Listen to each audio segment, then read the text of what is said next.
Hello, praise the Lord. இந்த நாளுக்கான வேத வசனம் சங்கீதம் 34:5 வசனம். அவர்கள் அவரை நோக்கி பார்த்து பிரகாசம் அடைந்தார்கள், அவர்கள் முகங்கள் வெட்கப்படவில்லை என்று இந்த வசனத்திலே நாம் வாசிக்கிறோம். தேவனை நோக்கி பார்ப்பது அது ஒரு நம்பிக்கைக்குரிய காரியமாயிருக்கிறது. Looking up to God is an act of trust. நம்பிக்கையோடு தேவனை நோக்கி பார்ப்பது நம்முடைய கண்களை, மனதின் கண்களை தேவனை நோக்கி மட்டுமே பார்க்க செய்வது. It's not on self reliance but on Lord's sufficiency. நம்முடைய சுய நிலைமையை பார்க்காமல் என்னால் செய்யக்கூடும் என்கிறதை தாண்டி தேவன் எல்லாவற்றிலும் எனக்கு போதுமானவர் என்று சொல்லுகிறதை தாவீது இங்கே சொல்லுகிறதை கவனிக்க வேண்டும். இது ஒரு முறை மட்டும் நடப்பதல்ல. It is a continuous thing. தொடர்ந்து நாம் தேவனை பார்த்து கொண்டே இருக்க வேண்டும், அவருடைய முகத்தை நோக்க வேண்டும்.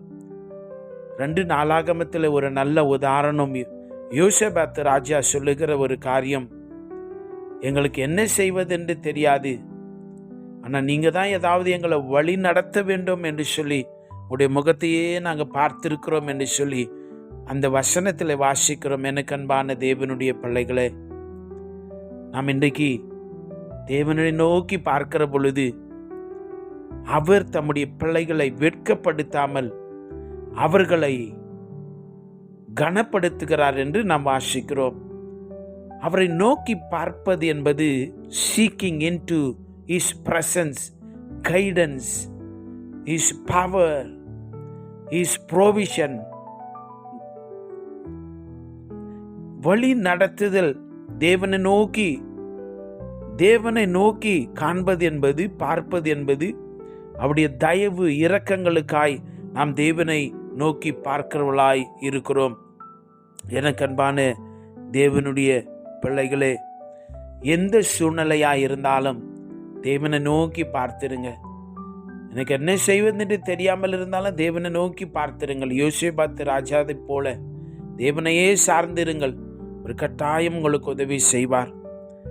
நாம் புதிய உடன்படிக்கையின் விசுவாசிகளாகிய நாம் என்ன செய்யணும்னு சொன்னால், நம்முடைய விசுவாசத்தை துவக்குகிறவரும் முடிக்கிறவருமாயிருக்கிற இயேசு ராஜா மேலே நம்முடைய கவனத்தை வைத்திருக்க வேண்டும். நம்ம வேற எது மேலேயும் நம்ம கவனத்தை வைக்கக்கூடாது. இயேசு அப்பா மேலே மட்டும் நம்முடைய கவனத்தை வைக்க வேண்டும். அப்போ வார்த்தை சொல்லுகிறது, அவர்களை தேவன் ஜெயத்துக்குள்ள வழி நடத்துகிறார். வெட்கப்பட்டு போக மாட்டாங்க.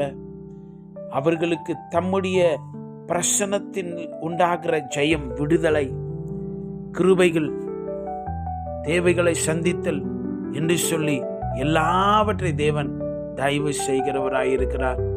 அதனால சூழ்நிலையை பார்க்காதிருங்கள், மனிதர்களை பார்க்காதிருங்கள். உன்னை தப்புவித்து விடுவிக்கிற, உன்னை கனப்படுத்துகிற, உன்னை தலை நிமிர செய்கிற தேவனை நோக்கி பாருங்கள். அவருடைய பிரசன்னத்தை பாருங்கள். ரட்சிக்க வல்லவருடைய சமூகத்தை நோக்கி பாருங்கள். விடுவிக்கிறவருடைய வார்த்தையை நோக்கி பாருங்கள். தேவ மகிமையை நோக்கி கூப்பிடுங்கள். அல்லேலூயா. இந்த மகிமையின் ராஜா உங்களுக்கு செவி கொடுப்பார். நாம் செபிக்கலாம்.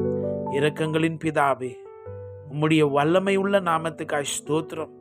நீர் எங்களுக்கு தயவு செய்கிறவர், எங்களுக்கு இரக்கம் செய்கிறவர். அப்பா, இந்த நாளிலே எங்களையே தாழ்த்தி ஒப்பு கொடுக்கிறோம். நாங்கள் என்ன செய்வதென்று அறியாத பொழுது யோசேபாத் ராஜாவை போல நாங்கள் உம்முடைய முகத்தையே பார்த்திருக்க எங்களுக்கு உதவி செய்வீராக. உடைய பிரசன்னத்தை பார்த்திருக்க எங்களுக்கு உதவி செய்வீராக. உடைய மகிமையை பார்த்திருக்க எங்களுக்கு உதவி செய்வீராக. உடைய இரக்கத்தை பார்த்திருக்க எங்களுக்கு உதவி செய்யும் ராஜா. உம்மையே நாங்கள் சார்ந்து கொள்ள உதவி செய்யும். நீர் போதும் எங்களுக்கு, நீர் மட்டும் போதும் எங்களுக்கு. உண்மை உள்ள தேவனே, நீர் போதும். எங்களை அர்ப்பணிக்கிறோம், ஒப்பு கொடுக்கிறோம். இயேசுவின் நாமத்தில் ஜெபிக்கிறோம் பிதாவே. ஆமென். God bless you.